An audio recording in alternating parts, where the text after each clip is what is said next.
Easter नए जीवन और जीवन के बदलाव के प्रतीक के रूप में मनाते हैं। आज यानी कि संडे के दिन यानी ईस्टर संडे भी कहते हैं। आज पूरे भागलपुर के कई प्रमुख चर्चों में ईस्टर का त्यौहार मनाया जा रहा है और ऐसी मान्यता है ईसाई धर्म के ग्रंथों के अनुसार कि गुड फ्राइडे के दिन पिलातू के द्वारा जब वो यीशु को सूली पर चढ़ाया गया था, उसके बाद उसकी जान ले ली गई थी, तो ठीक तीसरे दिन बाद प्रभु यीशु जीवित हो उठे थे।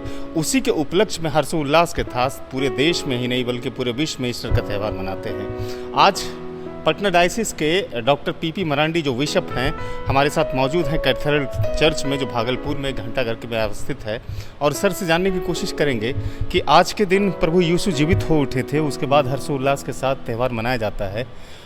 तो किस तरह से त्यौहार मनाते हैं, चूँकि कोरोना का भी एक दौर चल रहा है और जुलूस ईस्टर के मौके पर जो पहले निकलती थी बिशप वो नहीं निकल पा रही है, तो कैसे आज भागलपुर के कैथेड्रल चर्च में मनाया गया ईस्टर? मैं बहुत धन्यवाद देता हूं भाई साहब को कि आज हम यहाँ कैथेड्रल में विशेष करके ईस्टर पर्व मना रहे हैं। और ईस्टर पर्व को मना रहे हैं इसलिए कि सरकार का जो भी नियम कानून है उसको देखते हुए हमने उनको सम्मान करते हुए अपने लोगों को सिखाया कि कैसे बैठना है और कैसे रहना है, और इन बातों को ध्यान रखते हुए हमने प्रभु की आराधना की है। और बहुत सारे लोगों के लिए मैंने दुआएं की हैं, हमारे देश के प्रधानमंत्री और हमारे मंत्रीगण और सारे कैबिनेट को भी हमारी प्रार्थना में याद करते हैं। और ये बड़ी बात है कि हमारे जो अधिकारी हैं वो ताकि सारे मनुष्य को, भारत के लोगों को सुख संपन्न दे सके, और यही हमारी दुआ प्रार्थना में होती है। बिशप, ये आपने कहा था कि गुड फ्राइडे के दिन जो दबे कुचले लोग हैं, जो समाज में वंचित लोग हैं, खास तौर से ईसाई समुदाय, इनके उत्थान के लिए काम ही नहीं बल्कि उनके लिए प्रार्थना भी करते हैं। आज चूँकि ईस्टर खुशी का त्यौहार है, लेकिन समाज में कई लोग ऐसे हैं जो कि अपनी कहीं ना कहीं परेशानियों से जूझ रहे हैं, उसके लिए आपका संदेश क्या रहे? ये चूँकि ये तो एक तरफ हमारी भारत की सरकार है जिनका पहला दायित्व बनता है कि राष्ट्रीय स्तर पर लोगों की देखभाल करें, उनकी सुविधा देखें। हम चर्च के लोग भी उनके लिए दुआ करते हैं, प्रधानमंत्री और कैबिनेट मंत्री लोगों के लिए, और जितने भी प्रेसिडेंट चीफ मिनिस्टर है स्टेट्स के, उनको भी याद करते हैं प्रार्थना में। ये दुआएं होती हैं और उनके लिए दुआ की जाती है ताकि हमारे देश संपन्न रहे, खुशहाल रहे और लोग चैन से जी सकें। एक तरफ खुशियों का माहौल ईस्टर के त्यौहार को मनाने के बाद, ये पूरा सप्ताह होली सप्ताह भी कहलाता है जहाँ तक जानकारी मिली है, और दूसरी तरफ बिहार सरकार का घोषणा कि 11 अप्रैल तक सभी स्कूल और कॉलेज कोरोना संकट को देखते हुए बंद कर लिया जाए। बिहार सरकार ने एक समिति भी बनाई है कोरोना क्राइसिस मैनेजमेंट के तहत, और उसकी एक रिपोर्ट जो आई थी उसके तहत आज पूरे बिहार में स्कूल कॉलेज बंद हो गए।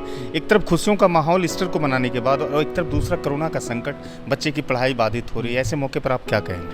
ये तो विनम्रता से हम सरकार को सपोर्ट करते हैं, और सरकार के कोई भी अधिनियम जो अध्यादेश जारी करते हैं वो सबको मान्य है, और उसी में भलाई है। क्योंकि हम जिस तरह ये कोरोना को देखते हैं, लोगों की आम लोग नहीं जानते हैं, लेकिन सभी लोगों की सुविधा और बचाव के लिए ये बहुत ही लाभदायक है। और हम चीफ मिनिस्टर को बधाई देता हूँ कि वो सारी चीज़ बड़े ढंग से करते हैं। जी, बहुत बहुत शुक्रिया बिशप आपसे बात करने के लिए और आपकी कीमती। Thank you very much. हमारे साथ दूसरे शख्स भी हैं, कैथेड्रल चर्च के फादर फ्रांसिस हैं, और इनसे हम बात करेंगे कि सर आज ईस्टर का त्यौहार मनाया गया, धूमधाम के साथ मनाया गया। सर, ईस्टर के त्यौहार के मौके पर आप क्या कहना चाहेंगे ईसाई समुदाय के लोगों? ईसाई समुदाय के लोगों को तो हमारे बिशप स्वामी ने संदेश दे दिया है, और ये एक्चुअली में जब प्रभु यीशु ख्रिस्त का पुनर्जीवित हुए, पुनरुत्थान हुआ, सबसे पहले ये कहा कि तुम्हें शांति मिले।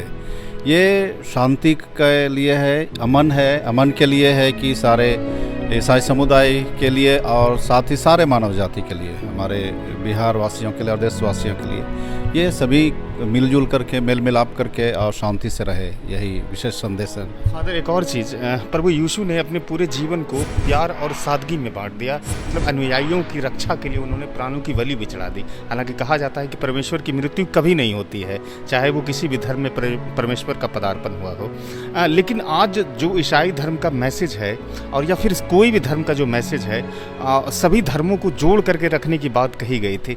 कितना देखते हैं कि आपसी तालमेल कितना सही है?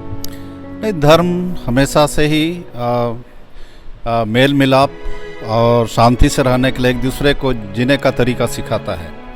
और प्रभु यीशु ख्रिस्ट भी अपने जो ईसाई समुदाय के ईसाई धर्म है वो अपने जीने का तरीका सिखाते हैं और कैसे अच्छा जीवन जिया जाए ये विशेषकर सिखाते हैं। और हर धर्म में ही हर एक दूसरे से प्रेम और हर दूसरे से मेल मिलाप और शांति से रहने के लिए और सभी धर्म ही प्रेम का संदेश दिया।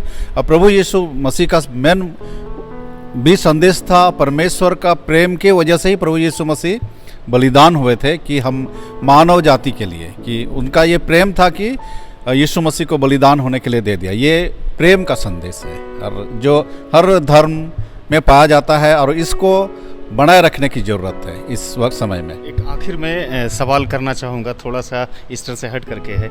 ईसाई समुदाय के विषय में ये कहा जाता है कि जो दबे कुचले लोग हैं, जो शोषित और वंचित हैं, जो खास तौर से जंगलों में रहते हैं, उनका धर्मांतरण किया जाता है प्रलोभन दे करके। ये आरोप पूरे भारत में भी लगाए जाते हैं। इस पर आपके क्या शब्द होंगे? नहीं, इस तरह की तो कुछ हमें इस तरह की बातें तो सामने नहीं आया है कि किस प्रकार से धर्मांतरण किया जाता है कि आरोप लगाया जाता है, या कैसी बातें सुनने को भी कभी कभी आता है कि लोभ लालच, लेकिन इस तरह की बातें सामने नहीं आए हैं। अगर यहाँ पर हमारे यहाँ भागलपुर में देखेंगे तो पुराने समय से वही कि इतने ही मसीही है जितने हैं, अभी तक किसी कोई बढ़ोतरी नहीं हुई है। जो पुराने लोग हैं वही है, बाहर से लोग आते हैं, चर्च करते हैं।